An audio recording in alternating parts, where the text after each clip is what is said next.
James Franco has turned on and betrayed that certain Aquaman starlet, deciding at the last moment that he would not show up and testify on that certain Aquaman starlet's behalf. See, James Franco wants to salvage his Hollywood career, and he thought this certain Aquaman starlet might help it out. Now he knows. He's seen the writing on the wall. He knows how this is going to go, and he said, nope, don't want that. Don't want that at all. Now, personally, I think a lot of this, it had to do with Vince Jolivet, that was a partner of James Franco, deciding that he was going to back JD as well. I mean, you think about this. James Franco, he has a lot of proverbial skeletons in the closet, right? Yeah, he has to do anything in his power, and I mean anything at all, to push them back in. You and I, we're going to talk about that today. Fun times, huh?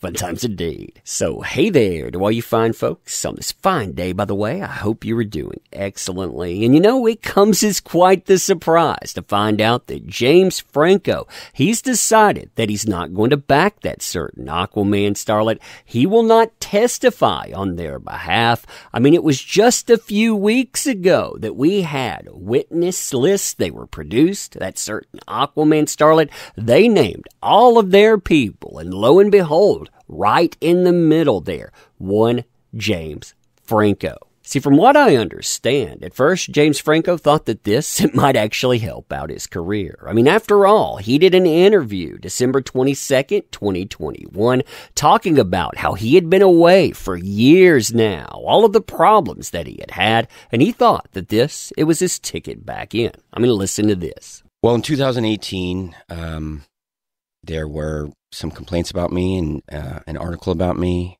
And at that moment, I just thought, I'm going to be quiet. I'm going to pause. It did not seem like the right time to say anything. There were people that were upset with me, and I needed to listen. There's a writer, Damon Young, and he talked about, you know, when something like this happens, like the natural human instinct is to just make it stop. You just want to get out in front of it and whatever you have to do, apologize, you know, get it done. But what that doesn't do is allow you to do the work and to look at what was underneath, like whatever you did, even if it was a gaffe or you said something wrong or whatever, there's probably an iceberg underneath that of behavior, of patterning, of just being blind to yourself that isn't going to just be solved overnight. So I've just been doing a lot of work, and I guess I'm pretty confident saying like it's 4 years, you know, and see, James Franco, he was supposed to testify on that certain Aquaman starlet's behalf because she had actually brought him up in prior trial, saying that when she saw him in the aftermath of everything, he had said, "Oh my God, what had happened to your face?" The thing is, though, when all of that supposedly came up, yeah, that would be a huge problem for James Franco. Why? Well, you notice the footage here right in front of you. This is from 05/22, 2016. You'll notice the time here, very, very late at night. Well, what you see is in the aftermath of JD leaving, he has left the previous day. You not only had that certain Aquaman starlet sitting around on the phone to a certain Rocket Man, trying to, let's just say, rekindle the flames, so to speak, but you also had them rekindling the flames with James Franco, inviting him over. You can see it right here. This elevator, by the way, it doesn't go to the lobby, doesn't go through anything with that. It goes straight up to the penthouse. And if you notice, well, there would probably be a few questions that James Franco probably doesn't want to answer. That would be with regard to what's going on in here. Also, how does this tie into your lawsuit? Would you like to explain that lawsuit where you had to settle for millions of dollars behind the scenes for claims like this person threw at our client? Yeah, that probably wouldn't have been fun at all. Another thing that would have undoubtedly been brought up here, too, is that when you look at James Franco, he's not just coming over. Notice his back here. He has an overnight bag. That's right, carrying a full backpack, carrying quite a few things under the arms. It looks like he plans on staying. Now, there's another factor in this as well, a factor I've discussed before, but a factor I also think is much bigger than people realize. See, when James Franco, he did his interview, he brought up a production partner. He kept talking about how that production partner had walked away because they couldn't pick up any more independent financing. But when you look at this statement from his production partner here, Vince Jolivet, it doesn't really sound like that at all. I mean, listen to the beginning here. 1. I am a producer of films such as The Sound and the Fury, Indubious Battle, and Child of God. These are 3 of hundreds of film that I and a staff of people tirelessly made for James Franco at Rabbit Bandai Productions. Now listen to this statement right here. We have all since thankfully moved on.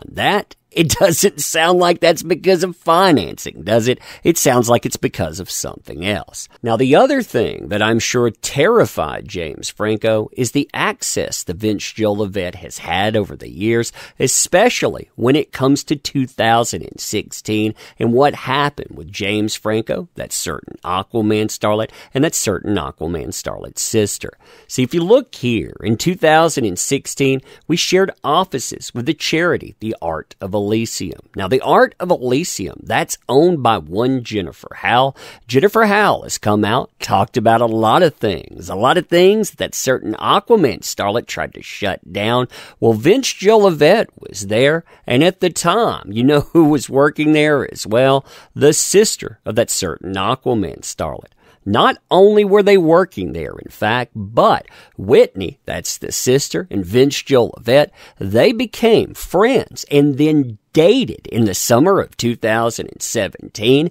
That means that he knew a lot that was going on behind the scenes that he wouldn't have known otherwise. And well, let's just say when you swing certain doors open and the light comes flooding in, you start seeing skeletons like this. Quote, during a conversation we had in the spring of 2016, I asked Whitney why she had moved in with Jennifer Howell, the founder of the Art of Elysium, who lives 2 floors above my office. She relayed to me a story about having to stop her sister, that certain Aquaman starlet, from, I'm going to say, accosting JD, and in the process, how that certain Aquaman starlet almost knocked her down a flight of stairs. Yeah, that flies in the face of a narrative that certain Aquaman starlet would produce that would have James Franco being asked uncomfortable questions he doesn't want there, too. Plus, it opens him up to everything, and this would not benefit him in Hollywood. Not at all. I mean, look at people. They're turning their back on her, and quickly. But anyway, let me know what you think about this betrayal from James Franco. Yeah, and check out our comic, too. Link is in the description. We need your help pushing that thing. Walk away from those companies that don't like you and don't support you. Walk towards something that does. Help us send a message. Let me know what you think about this as well. And thank you, as always, for being here. And until next time, we will see you soon.